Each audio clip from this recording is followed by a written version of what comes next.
Okay, media. This is actually a pretty large section, and I wanted to cover it all together because basically it really darts around back and forth a lot between what you have to do and what the different settings are in order to implement your media properly. Media is basically all of your photos, images, videos, audio, anything like that that you would consider multimedia. However, your media is not just limited to those individual things. You can also upload zip files, PDF files, and other such things and attach them to your post much the same way that you do with your photos and other multimedia. And that's actually a lot of things that's something that not a lot of people really know about and therefore don't really fully utilize. So basically, it's pretty straightforward. Your media library is basically going to look a lot like all your other things, such as your editing posts and your editing users and stuff like that once you get media into it. So in order to add new media, obviously you can go under the media and hit add new or add new button next to the title. And it's going to give you an uploader to select. So you click select files, and we're going to go to an individual folder, and we're actually going to start with an image, and it's going to automatically upload it, and it's going to crunch it for optimization for the web automatically for you, so you don't have to do that. Also, you're going to have the ability to put in title, alternate text, caption, a description if necessary. This is really good for search engines.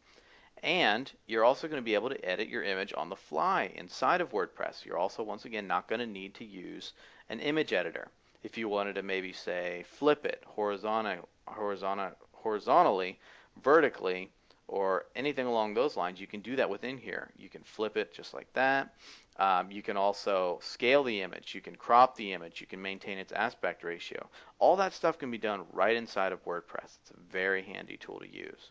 So once you're done making your changes, you can hit Save All Changes, and that automatically completes that. And so now you have this thing, looks a lot like all the others. And you can also add new things as necessary. Now in this one, we're going to actually add a PDF instead, say loan information. And we're going to add that, and it's going to have a PDF available for you to use. So now that's in there available. So not just images and multimedia, but any file that you want to. Now you're going to want to insert it into a post. So you're going to go to Add New Posts. Up here above your standard bar, your rich text editor bar, you're going to have your multimedia uploads. It's under Upload Insert, and you have different things: image and video and audio, and then media. So for this example, we're just going to use the image. We're going to go up here to Media Library, or you can upload right there on the fly, just like you did from your media. Or if you wanted to hot link something, you can do it straight from a URL. So from another website, for example. So you can do it right there. So we're going to go to our Media Library. We're going to select this thing that we uploaded, and we're going to have the ability to do a couple things here. We can once again edit it right then and there. We can insert a thumbnail version of it, or the actual full size or a medium version of it, and that way we can save space on our blog, especially if it's so big it starts to break the theme.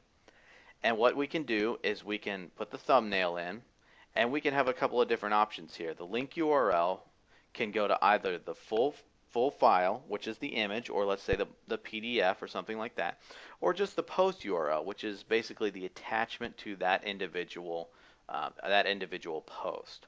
So you can click that, and it'll go in there, and it'll actually show you a special page that will only show that attachment. So it's a very handy thing, especially if your theme utilizes it. You hit Insert into Post, File URL, and it'll automatically insert it for you.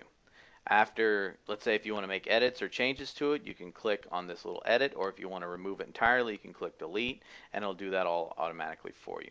It's a very handy tool, and you can use this with just about anything, like I said, including PDFs and including other media as well. Any files apply. One last thing I wanted to do is quickly go over the media settings. If you just go to Settings and Media, you can set a couple of standards for your media settings, such as your embed size, your thumbnail size for your images and stuff like that. And that's in case if the ones that are default for WordPress aren't the ones that you want for your particular blog. If you find yourself always resizing the width of your thumbnails, you can always adjust that right here automatically. And that pretty much does it for media.